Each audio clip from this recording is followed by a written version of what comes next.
એક અતિ પ્રિયકર વસ્તુ છે હમ આઈ તું ઉપરે આવે, જેની અંદર છે ને હમ એક બાળકનું ઉપરાણો લેવા જે એની માં આવે હમ એવો ભાવ પ્રગટ થાય છે. અને તમે ઘણી બધી વાર તમારા અકાઉન્ટ પર સૌથી વધારે ફ્રીક્વન્સીમાં એ છે.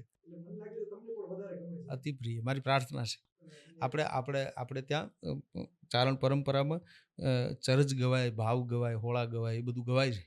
એમાં એક ગાયકીના પ્રકારને જ ભાવ કહેવામાં આવ્યો છે કે હું માતાજીનો ભાવ રજૂ કરું છું.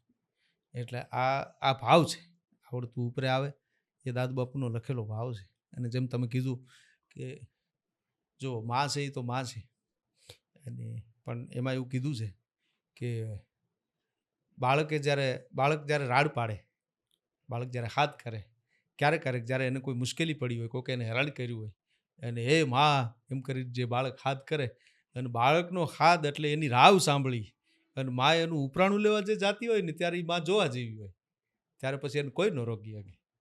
એટલે બાળક, હું તો આમ એમ કહું છું કે આમ આપણે સમજણ સંભાળી હોય ત્યારે પહેલી ફરિયાદ લગભગ કોઈ દરેકે પોતાની માને જ કરી હોય, અને માં જ એનું ઉપરાણું લઈને જાય. તો હે માં, હું બાળક ભાવે તને સ્તુતિ કરું છું.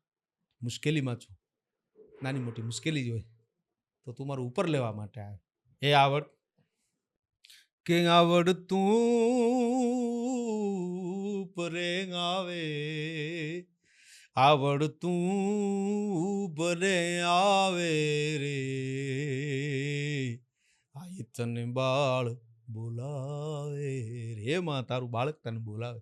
ભાવ સબર વાત છે કે નાની એવી વાતમાં, મારી ભૂલ તો કેવડી હોય, બાળક છું, નાની એવી વાતમાં માં તું જા પરું સિદ્ધ કરતી જા તું, નાની એવી વાતમાં માં તું જા પરું સિદ્ધ કરતી જા તું, એ આયલ નથી ઠીક કહેવાતું, આયલ નથી ઠીક કહેવાતું રે, આઈ તને બાળ બોલાવે રે. એને ભરોસો છે કે મારો હાથ આંબળીને મારી માં આવવાની જ છે. કારણ કે એને ઈ માને ઓળખે છે કે હે માં તું તો સમર્થ છો, હે આવડ તું સમર્થ છો, કે તું ત્રિશુળે જગને તોળે, તું ધારે તો આ જગતને ત્રિશુળની અળીએ તોડી દે. તું ત્રિશુળે જગને તોળે અને ખીજે તો સમદરમાં બોળે, ત્રિશુળે જગને તોળે અને ખીજે તો સમદરમાં બોળે.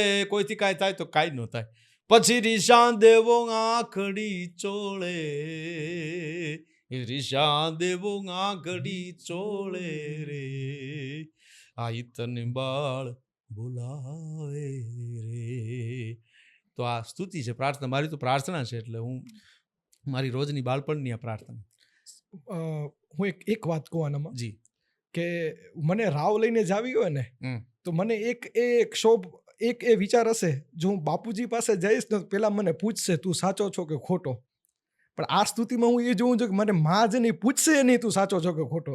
હું એમ કહીશ ને મને તકલીફ છે, ભાવ જ એવો છે, હું એમ કહીશ ને કે માં મને તકલીફ છે, તો એ આવશે ઉપર એમ. એટલે આપણે બાળપણમાં બધાના અનુભવો હોય છે. બાળક ધૂળમાંથી રમીને આવ્યું હોય તો એ પોતાના કપડાં ખંખેરીને માના ખોળામાં નથી બેસતું, એમને બેસી જાય. પછી ચોખ્ખો તો માં કરે એને ખબર ન એ જવાબદારી માની છે. એટલે મા પાસે જવામાં એને સંકોચ નથી થતો. બાળક ભાવે જાવ તો માંથી અલગ, માંથી એનું વર્ણન નથી થઈ શક્યું કોઈથી આપણે. એટલે તો આપણે સીધી કહેવત જ આવી ગઈ, માં બાકી વગડા ના વાસ. એની દાદા બાપુની કવિતા છે મને યાદ આવે છે મા વિશેની, કે મા શબ્દ જ એવો છે કે એ બોલાય તો બાળકને પીડામાંથી મુક્ત થઈ જાય છે બાળક. મેં માં કહ્યું ત્યાં મારી પીડા મટી ગઈ. હું માં બોલ્યો ને ત્યાં જ પીડા વહી ગઈ. મેં માં કહ્યું ત્યાં મારી પીડા મટી ગઈ, માં હું એ સુખી થયો અને તું એ સુખી થઈ. કારણ કે બાળક પીડામાં હોય ત્યાં સુધી માં સુખી ન હોય. એને પણ નિરાશ ત્યારે જ થાય છે જ્યારે એનું બાળક હકોમળું, આપણે હકોમળું શબ્દ છે ચારણ પરંપરામાં, કે એનું બાળક હકોમળું હોય ને ત્યારે જ માં ખુશ રહી શકે છે. મેં માં કહ્યું ત્યાં મારી પીડા મટી ગઈ. માં હુંએ સુખી થયો અને તુંએ સુખી થઈ. કોણ જાણે ક્યાંથી આ અમૃત ધારા આવી. આજે માની અંદર જે મમતા છે, આ કોણ જાણે ક્યાંથી અમૃત ધારા આવી, કે માં મુજમાં અને તુજમાં આવી મીઠપ ભરી ગઈ. મેં માં કહ્યું ત્યાં મારી પીડા મટી ગઈ. બાળકના અને માના જે મીઠપ જે છે એની અંદર, અને માને આલેખવાનું આ કોઈનું ગજુ નથી. કોણ લખી શકે? માને આલેખવાનું આ કોઈનું ગજુ નથી. કલમ બ્રહ્માના હાથમાંથી હેઠી પડી ગઈ. મેં માં કહ્યું ત્યાં મારી પીડા મટી ગઈ. માં હું એ સુખી થયો અને તું એ સુખી થઈ. એટલે એ માને સ્તુતિ કરી છે, આ રાવ કરી છે, આવડ માની આપણે વાત કરીએ છીએ.